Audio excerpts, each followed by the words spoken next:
అనిల్ గారు మీరు చెప్పండి, మీ జీవితంలో వ్యాలంటైన్స్ డేకి ఉన్న ఇంపార్టెన్స్ ఏంటి?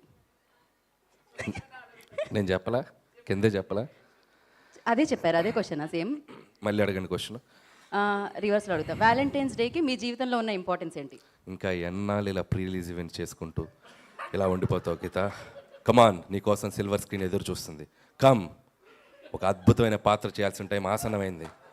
యా, కమాన్. ఇంకా ఈ క్వశ్చన్ అడుగుతావు నన్ను? నా ఈఎంఐలన్నీ మంచి పాత్ర చేస్తావు నెక్స్ట్ ఫిలింలో.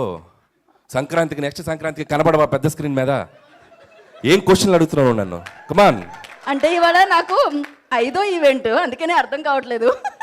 ఇప్పుడు అడుగుతావు. ఇప్పుడు నేను విన్నది నిజం కాదు, నిజమే కదా? ఇదంతా నిజం. నేను అడగను అంతే. Yeah, thank మీరేం you. అసలు ఆన్సర్ Go చేయాల్సిన for పని it. లేదు. So next thank you so much. Sankranti, yeah. That's it. Next సంక్రాంతికి యా, లక్ష్మి ఇంకోసారి కాల్ చేయకు నాకు. ఇంకొక రిక్వెస్ట్ అమ్మ, ఈవెంట్ చేసేది ఎవరు? శ్రేయాస్. మీరే కదా? మీకు దండం పెడతాను, చైర్స్ వేయండి ఇక్కడ నుంచి స్టేజ్ మీద. అంటే ఒక స్పీచ్ 2 స్పీచ్ 7 స్పీచ్లు అక్కడ నుంచొని. సరే, ఇంతకుముందు అంటే ఒక కెమెరా ఉండేది, 360 డిగ్రీ సెల్ ఫోన్లు పట్టుకొని తిరుగుతున్నారు. మేము ఇలా అనుకున్నా ఏదో ఇలా అనుకున్నా అన్నీ వేసి బ్యాక్గ్రౌండ్ స్కోర్లు లా లా లా లా లా లా లా. ఓ మై గాడ్, కొద్దిగా చైర్స్ వేస్తే కంఫర్ట్గా అలా స్టిఫ్గా కూర్చుంటాం.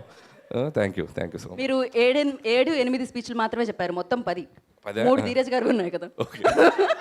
Thank you so much. And నా లక్ష్మి, నాకు ఇంకొక హెల్ప్ చేయాలి నువ్వు.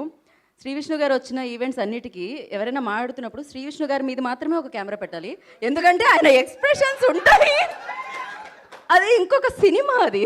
సో ఇప్పుడు ఆలస్యం చేయకుండా సూపర్ సక్సెస్ఫుల్ శ్రీ విష్ణు గారిని. ఇంకో హైలైట్ ఉంది. ఏంటది? అసలు సంక్రాంతి ఓవర్ ఫ్లడ్ అయిపోతుంది, సంక్రాంతి తర్వాత ఫిబ్రవరి ఓవర్ ఫ్లడ్ అయిపోతుంది. సినిమాలు ఒకదాని మీద ఒక హీరో ఉంటే ఈయన ఏకంగా తన సినిమాలు 2 ఒకేసారి వేసుకుంటున్నాడు. అదే కదా అసలు the talk of the town Vishnu now. మీరు ముందుగా ఏ సినిమా చూస్తారు?